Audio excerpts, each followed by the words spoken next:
Welcome back. سب جانتے ہیں دنیا بھر میں کہ پاکستان نے کتنا اہم کردار ادا کیا ہے ایران اور امریکہ کی ثالثی میں. کتنے سینکڑوں گھنٹے ضائع ہوئے ہیں پاکستانی قیادت کے. لیکن یہ ہے کہ عزت بہت ملی ہے, شکریہ بہت ادا ہوا ہے, مگر اب پاکستان کی معیشت جو ہے وہ ظاہر ہے کہ اس بات کی متقاضی ہے کہ جو کم از کم امریکہ جو ہے وہ ہمدردانہ طور پہ غور کرے, کوئی ساجھیداری بڑھائے, کچھ اور کرے, تاکہ پاکستان جو ہے وہ کہنے جوگا رہے کہ بھائی ثالثی جو ہے وہ صرف شکریہ کا نام نہیں ہے, اس میں تھوڑی بہت فائدہ ہوتا ہے. پاکستان اور امریکہ کے درمیان تجارتی محصولات میں کمی اور ایک وسیع تجارتی معاہدے کے بارے میں آج سے واشنگٹن میں 2 روزہ بات چیت شروع ہو گئی ہے.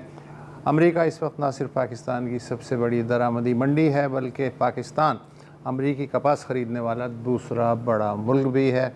اس بارے میں واشنگٹن میں ڈان بیورو چیف انور اقبال کی ایک رپورٹ بھی آج شائع ہوئی ہے. انور بھائی اس وقت ہمارے ساتھ موجود ہیں. سر, آپ نے اپنی رپورٹ میں یہ ذکر بھی کیا ہے کہ پاکستان اگر امریکہ کو جبری مشقت سے پاک مصنوعات کی تیاری کی ضمانت نہیں دے سکا تو پھر اس پہ UTSR کے سیکشن 301 کے تحت مزید 10% ٹیرف لگ سکتا ہے. ہم یہ جاننا چاہتے ہیں کہ یہ UTSR کیا بلا ہے اور امریکہ اس بارے میں پاکستان سے کس قسم کی ضمانتیں یا یقین دہانی چاہتا ہے؟ UTSR جو ہے وہ ٹریڈ ریگولیشن ہے, ٹھیک ہے, اور اس کے تحت یہ ہوتا ہے کہ جو ان ممالک کے بارے میں ان کو شک ہو اور کہ وہاں فورس لیبر یا انڈر ایج لیبر ہوتا ہے تو اس پہ مختلف قسم کی پابندیاں بھی لگ سکتی ہیں, اور پابندی نہ لگے تو ٹیرف تو لگ ہی جاتا ہے. مگر ابھی پاکستان کے پاس موقع ہے, اور پہلے بھی یعنی کہ فارملی تو آج سے ٹریڈ ٹاک شروع ہو رہے ہیں, لیکن اس ہفتے بھی کچھ بات چیت ہوئی اور پہلے بھی ہو چکی تھی, اور پاکستان نے اپنا موقف پیش کیا ہے. اور میری جو گفتگو ہوئی ہے اس سے ان کو امید ہے کہ کچھ نہ کچھ بات بنے گی, اس لیے کہ بہت سی چیزیں ہمارے یہاں مثلا نہیں سمجھتے. مجھے یہ انوالو ہے, ایک زمانے میں ایک امریکن چینل کے لیے کام کرتا تھا اسلام آباد میں, تو ان کی ٹیم آ گئی اور انہوں نے کہا کہ جی ہم نے تو اڑا کے رکھ دینا ہے چائلڈ لیبر جو تمہارے یہاں ہوتی ہے. میں نے کہا بالکل اڑاؤ, لیکن ایک کام کرو, کیمرہ بند کر کے میرے ساتھ ذرا سیر کر لو. تو ان کو میں لے گیا فرنیچر مارکیٹ اور جو وہاں کھڈا مارکیٹ ہے کہ جہاں گاڑیوں کی مرمت ہوتی ہے, ان کو ان بچوں سے ملایا جو وہاں کام کرتے ہیں. میں نے کہا ان کو اسکول میں ہونا چاہیے, اس میں کوئی شبہ نہیں ہے, لیکن ان سے پوچھو کہ کیا یہ اگر یہاں سے ہٹا دے گا ان کو تو اسکول جائیں گے؟ انہوں نے کہا نہیں.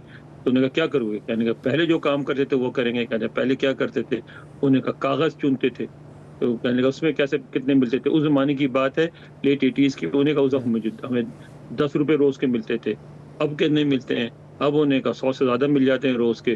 تو اب تو ہمارے گھر میں ٹی وی بھی ہے, پہلے تو روٹی بھی نہیں ہوتی تھی. تو میں نے کہا بھائی اس کے کئی پہلو ہیں, ذرا اس پہ بھی غور کرو. تو انہوں نے پھر اس کی پھر بہت ہی مناسب قسم کی ڈاکومنٹری بنائی. تو پاکستان کو بھی اپنی پوزیشن کی وضاحت کرنی چاہیے. اسی طرح ہمارے یہاں مجبوری ہوتی ہے کہ بیوروکریسی کا یہ اپروچ نہیں ہوتا. ان کا جو امیڈیٹ اپروچ ہوتا ہے کہ فوراً ہر چیز چھپا لیتے کہ نہیں جی آپ کی رپورٹ میں یہ غلطی ہے, ہمارے یہاں تو ایسا ہو ہی نہیں رہا ہے, اور اس لیے ہم پھنس جاتے ہیں, وہ ڈینائل موڈ میں چلے جاتے ہیں. اچھا, اب انور بھائی ہم نے اکثر دیکھا ہے کہ جب امریکہ کا کوئی فائدہ ہو پاکستان سے تو ہمیں مطلب ہو پاکستان سے تو ہمیں کئی چیزوں پہ استثناء بھی حاصل ہو جاتا ہے, ہمیں ایگزیمپشنز مل جاتی ہیں. جب موڈ ان کا خراب ہوتا ہے تو پھر ہر ایک چیز پہ سینکشنز بھی لگ جاتی ہیں, یہ ہم نے دیکھا ہے.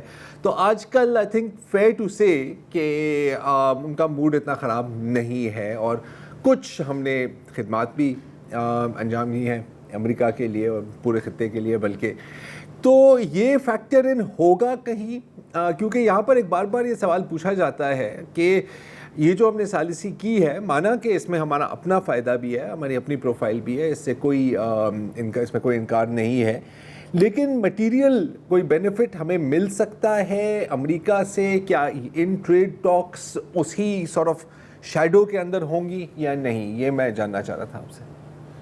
یہ بہت اہم سوال ہے, سارے لوگ کرتے ہیں, اور میں یہ سمجھتا ہوں یہ جو پہلی بات کی, ایک بات اب تقریباً کلیشے بن چکی ہے کہ یہ کہنا کہ there is no friendship between nations, only interest. Yes, sir. تو کہ قوموں کے درمیان مفادات ہی ہوتے ہیں، دوستی کیا ہو سکتی ہے؟ مفادات کے تحت کام ہوتا ہے۔ اب اس میں صرف یہ جو ہم نے ثالثی کا کردار ادا کیا، صرف اس کی بات نہیں ہے۔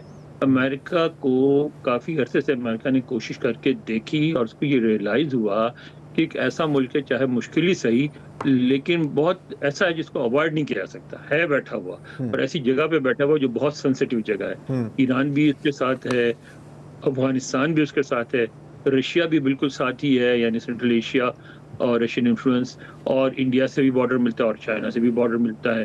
تو ایسا ملک جس کے رشیا، چائنا، انڈیا اور ایران اور افغانستان سے بارڈر ملتے ہوں، جو مڈل ایسٹ کے منہ پہ بیٹھا ہو، جو بالکل سینٹرل ایشیا کے اس کا کچھ حصہ سینٹرل ایشیا میں آتا ہو، کچھ حصہ مڈل ایسٹ میں آتا ہو، باقی ساؤتھ ایشیا میں آتا ہو، اس کو کیسے اگنور کیا جا سکتا ہے؟ تو یہ ریئلائزیشن ہوئی، اور اس لیے بھی ہوئی کہ ان کی توقع تھی کہ انڈیا جو ہے زیادہ گرم جوشی کا مظاہرہ کرے گا جتنا کہ اس نے کیا، لیکن انڈیا نے نہیں کیا۔ افغانستان میں مطلب ان کو بہت امید تھی کہ اس کے وڈرال میں انڈیا انوالو ہوگا، نہیں ہوا۔ رشیا کے خلاف ان کا خیال تھا کہ انڈیا کے رویے میں تبدیلی آئے گی، نہیں آئی۔ چائنا کے معاملے میں وہ ایکسپیکٹ کرتے تھے کہ زیادہ بلیجرنٹ ہوگا انڈیا، وہ نہیں ہوا۔ تو ان کو احساس ہوا کہ پاکستان کی ضرورت ہے اور ہمارے ساتھ کوآپریٹ کرنے کو تیار ہیں۔ مسئلہ یہ کہ ہم سمجھتے ہیں مگر ہم ابھی تک اس کے لیے تیار نہیں ہیں۔ جو تبدیلی آئی ہے انٹرنیشنل اپروچ میں، وہ یہ ہے کہ اب دنیا امداد کے موڈ سے نکل کے ٹریڈ موڈ میں آ گئی ہے۔ ٹریڈ میں کامیاب ہونے کے لیے بہت ضروری ہے کہ آپ ایسی چیزیں بناتے ہوں، آپ کی ایسی بیس ہو کہ جو آپ کے لیے فیسلٹیز کریٹ کی جائیں، اس سے آپ فائدہ اٹھا سکیں۔ تو ہمارے یہاں سب سے بڑی مجبوری آگے کہ ہم ایسے ویشس سائیکل میں پھنسے ہوئے ہیں کہ ہم اس سے نکل ہی نہیں پا رہے کہ ہمارے یہاں مثلا انرجی کم ہے۔ اگر انرجی کم ہے تو پروڈکشن نہیں بڑھ سکتی، پروڈکشن نہیں بڑھ سکتی تو ٹریڈ نہیں ہوگی۔ تو پھر یہ ہے کہ جب تک ہم انرجی کا سلسلہ نہیں کریں گے کچھ، اس وقت تک ہم کمپیٹ کرنے کے قابل نہیں ہوں گے۔ تو اس میں بالکل امریکہ کے ساتھ مل کے اور دوسرے ملکوں کے ساتھ، چائنا بھی آپ کی بہت مدد کر رہا ہے، ہمیں اپنا کسی نہ کسی طریقے سے کچھ نہ کچھ طریقہ نکالنا پڑے گا اپنے انرجی کے مسئلے کو حل کرنے کا، تاکہ ہم کمپیٹ کرنے کے قابل ہوں۔ امریکہ تھوڑی بہت مدد کر دے گا، تھوڑا آپ کو IMF میں ہیلپ کر دے گا، ورلڈ بینک میں کر دے گا، کمپنیز سے اپنے آپ کے جیسے ابھی کرا رہے ہیں۔ آج کل اس وقت ایک اور ٹیم آئی ہوئی ہے حسن اقبال صاحب کے ساتھ، وہ کل تھے وہاں سلیکان ویلی میں، اس سے پہلے شکاگو میں تھے، اس سے پہلے ٹیکسس میں تھے، اور امریکنز نے ان کو ایون 500 فارچون کنٹریز سے بھی ان کی ملاقات ارینج کر دی۔ لیکن 500 فارچون کمپنیز سے 500 فارچون کمپنیز اس وقت آپ انوالو ہوں گے جب آپ ان کو اشور کرا سکیں دو تین چیزیں۔ ایک تو کہ ان سے تجارت کرنے میں آپ سے ان کو فائدہ ہے، دوسرے یہ کہ ان کا سرمایہ محفوظ ہے، تیسرے یہ کہ آپ کا جو بزنس کے جو انوائرمنٹ ہے وہ کنڈیوسو ہے۔ ہم ان تینوں چیزوں میں ہم لوگوں کو کنونس کرنے میں کامیاب نہیں ہو پاتے۔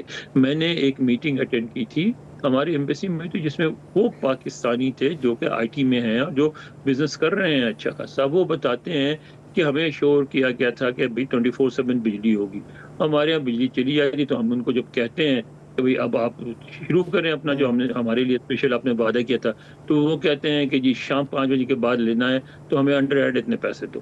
تو وہ انڈر ہینڈ، ایک ہم تو سمجھتے ہیں تھرڈ ورلڈ میں جاب کرنے کے لیے انڈر ہینڈ دینا پڑتا ہے، لیکن ایک دفعہ دینا پڑتا ہے۔ پاکستان میں ہر مہینے مانگتے ہیں، ورنہ ہماری لفٹ نہیں چلتی، ہمارے ایگزیکٹو جو ہیں وہ پیدل آتے جاتے ہیں۔ تو وہ پھر ہم کہتا ہے، مجھے مثلا ایک نے بتایا کہ سیدھا سیدھا دباؤ ہے ٹیلی فون سے کہ بھئی تم یہاں کیوں بیٹھے ہو، ہم تمہارے لیے ارینج کرتے ہیں، بینکاک چلے جاؤ۔ تو یہ ساری چیزیں ہمیں کرنی پڑیں گی خود، اس میں ہماری کوئی مدد نہیں کر سکتا۔ اچھا SIFC نے ان چیزوں کو ہینڈل نہیں یار کیا، ون ونڈو آپریشن تھا یار۔ میں اس سے زیادہ سوال کرنا چاہ رہا ہوں، SIFC چھوڑیں کیا، بس ٹھیک ہے۔ انور بھائی، کیا زبردست آپ نے پوری تصویر کھینچ دی، میں نے اپنے 3 سوالوں پہ کانٹا لگا دیا، آپ کا جواب اتنا مکمل تھا۔ آپ نے ظاہر ہے بالکل صحیح کہا کہ تیل، گیس اور بجلی اتنی مہنگی ہے کہ پاکستان عالمی منڈی میں ظاہر ہے مقابلہ ہی نہیں کر پا رہا ہے، ہر صنعت کار یہی کہہ رہا ہے، تو باہر کا سرمایہ کار ظاہر ہے 10 بار سوچے گا۔ آپ نے اپنے مضمون میں ٹرمپ کا جو ٹروتھ اینڈ سوشل میسج ہے، ٹروتھ اینڈ سوشل جو بھی ہے، ہاں، اس میں انہوں نے پریزیڈنٹ نے کہا کہ امریکی کمپنیاں پاکستان میں تیل اور گیس کے بڑے ذخائر میں سرمایہ کاری کرنا چاہتی ہیں، ہو سکتا ہے کہ آنے والے وقت میں پاکستان بھارت کو بھی تیل اور گیس فروخت کرنے کے قابل ہو۔ اچھا، صدر ٹرمپ نے یہ اندازہ کیا دیکھ کے لگایا کہ پاکستان کے پاس وافر تیل اور گیس موجود ہے، کیونکہ ہمیں تو اتنا معلوم ہے کہ پاکستان اپنی ضرورت کا 80% ایندھن باہر سے منگواتا ہے. یہ تو اس وقت کی بات ہے، اس میں پچھلے سال کی تھا نا، اور اس وقت بھی کیا، بلکہ اب بھی لوگ کہتے ہیں کہ آپ کے سمندروں میں موجود ہے، لیکن اب تک یہ جو ہے نا اسٹیمیٹس ہے کہ وہ اس کو نکالنا اتنا مشکل اور مہنگا ہے کہ ان کو یہ سمجھ نہیں آتا کہ اس سے منافع بھی ہوگا یا نہیں ہوگا. لیکن یہ کہ ہمارے یہاں کوشش کی جا سکتی ہے، لیکن کوشش بھی نہیں ہو رہی ہے، کوشش بھی نہیں ہوگی جب تک پھر یہ کہ انوائرمنٹ کنڈیسو نہیں ہوگی. ہم ایک عجیب و غریب سائیکل میں پھنسے ہوئے ہیں. باقی یہ ہے کہ اتنا آسان نہیں ہے، ہمارا موجود ہے لیکن ان کو سمندر میں نکالنا، جس طرح عمران خان صاحب بھی دوڑ پڑے تھے اس سے پہلے بھی، اس سے پہلے بھی بھٹو صاحب بھی، آپ کو یاد ہوگا کہ ایک بوتل میں پیٹرول بھر کے انہوں نے مولانا مفتی محمود کو سنگھایا تھا ڈوڈک کا. تو وہ ہمارے وزیر تھے پیٹرولیم کے حاجی حنیف طیب، وہ جانے لگے، انہوں نے کہا یار یہ پیٹرول پہ ایک جگہ ہے پنڈی کے قریب دول تالا، وہاں کام ہو رہا تھا، ابھی تک نکلا نہیں تھا. کہنے اب تو میرا ٹرانسفر ہو رہا ہے کسی اور منسٹری آف ریلیجیس افیئرز میں زیادہ کر رہے تھے، تو بھائی میرے سامنے ہی کچھ نکلنا چاہیے. تو انہوں نے لے جا کے وہ ٹینکر سے اس کو بھر کے چلا کے دکھا دیا، اور ہمیں میڈیا کو بلا کے تقریر بھی کر دی. بعد میں پتہ چلا کہ ابھی تو تیل نکلا ہی نہیں ہے. ویسے اب نکلنے لگا دول تالا سے تیل، لیکن بڑا نہیں ہے، چھوٹا موٹا ہے. نہیں بالکل، آئی تھنک ہر حکمران نے ہمیں تیل سنگایا، کاش کلورو فارم سے سنگا دیتے ہیں. نہیں تیل نکالا بھی ہے ہمارے سے، ویسے تیل تو ہمارا ہی نکلتا ہے، اور گیس تو ہر جگہ ہی ہے، ہاٹ ایئر. چمبیلی کا تیل بہت ہے ہمارے یہاں. جی کیا؟ چمبیلی کا تیل جی کچھ ہوئی ہے، سروں میں ڈال کر کچھ رہے ہیں، ایک دوسرے کو سونگے اور کچھ. سانڈے کا تیل بھی ملتا تھا. بہرحال پوائنٹ از کہ آپ اس طرف نہ جائیں. نہیں میں نہیں جا رہا، میں اچھا ہوا میں اپنے آپ کو ہی روک دیا تھا اس سے پہلے کہ آپ مجھے روکیں. نہیں بالکل، آپ نے جو چیزیں گنائی ہیں اس میں میں ایک اضافہ بھی کر سکتا ہوں. اکثر بات ہوتی ہے نا منرلز کی وسعت، جی منرلز، ریئر ارتھس. اچھا وہاں پر بھی ایکسٹریکشن کوئی آسان کام نہیں ہے، لیکن صرف پاور کی بات نہیں ہے. منرلز تو زیادہ مارکیٹ میں نہیں، وہ سب کچھ ہے، لیکن سیکیورٹی ایشو تو بڑا جینوئن ہے نا. لیکن جب اس طرح کے اٹیکس ہوتے ہیں، جیسے اب یہ آپ نے زیارت میں دیکھا ہے، ہاں یہ پورا ہفتہ جس طرح گزرا ہے، رائٹ، اس سے پہلے آپ دیکھتے ہیں ٹارگیٹڈ ہے نا، کیا ان کا کیا مقصد ہوتا ہے کہ باہر بھی آپ کو دکھانا ہے نا کہ یہاں پہ انویسٹ نہ کریں. تو جو ملٹی فیسیٹڈ پرابلمس کی ہم بات کر رہے ہیں، اس میں بہت بڑا حصہ ایک کا ہے. لیکن آپ بے فکر رہیں، کیونکہ آج آپ نے وزیر اعظم کی بھی اسٹیٹمنٹ دیکھی ہوگی کہ اب ہم نے عہد کر دیا ہے کہ ہم دہشت گردی کو اب ختم کر رہے ہیں. کوئٹہ میں، جی کوئٹہ میں، مطلب پورے ملک میں. بیان کوئٹہ سے آیا ہے. انور بھائی بہت شکریہ آپ کا.